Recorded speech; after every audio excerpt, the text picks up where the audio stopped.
the 800 metres behind David Rudisha.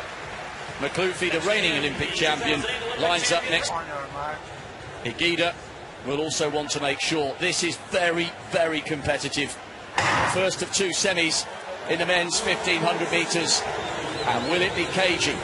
Jakob Halusa has just decided to hold that inside line, and he's looking across to the Moroccan on his outside. And it is going to be tactical.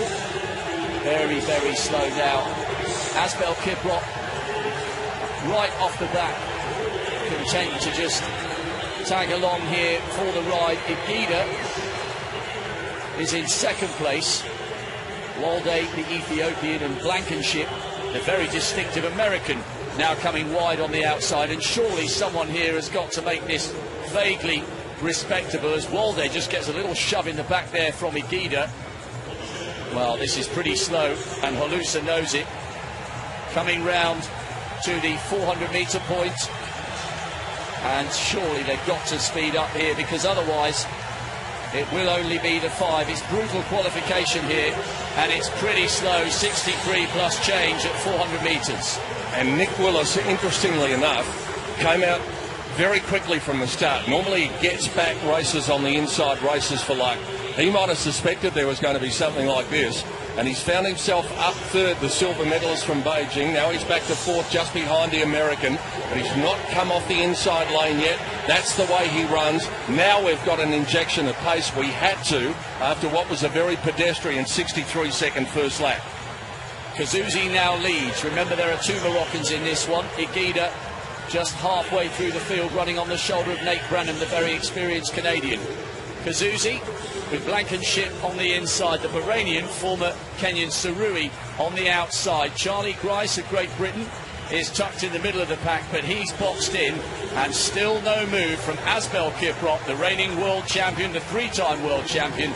He is at the back, and he's happy to stay out the way. He has got lightning acceleration when he needs it, but there's no move yet from either Kiprop, Makhloufi, who's running third from the back, or from Higuita, who's happy to let his compatriot Kazouzi of Morocco set the pace on the shoulder of the American Blankenship. And they picked it up a bit. They went from a 63.11 in the first lap to a 60.75, and now there's a few starting to get interested. Willis has not spent any energy yet. He is tucked in behind the leaders in fourth place, and now they're starting to get a little bit of interest as Surai takes the pace up and comes down with 1 lap to go in the first semi of the 1500. They're still nudging each other. Only 5 guaranteed to advance here. Kiprop's let a 5-metre gap grow. Now he comes loping through on the outside. The Bahrainian is tiring. Kiprop's coming wide here. Kiprop and Blankenship. And Kiprop wants to make sure here. Makhloufi's trying to hang on to one of these 5 automatic spots. This is going to be very interesting in the last 50 metres or so. Blankenship, he's trying to hang on. Grice looking for a gap on the inside, and he's found it. So it's Makhloufi trying to come through here. Kiprop takes it. Willis will be there, so too Blankenship. And well, that was very, very competitive indeed.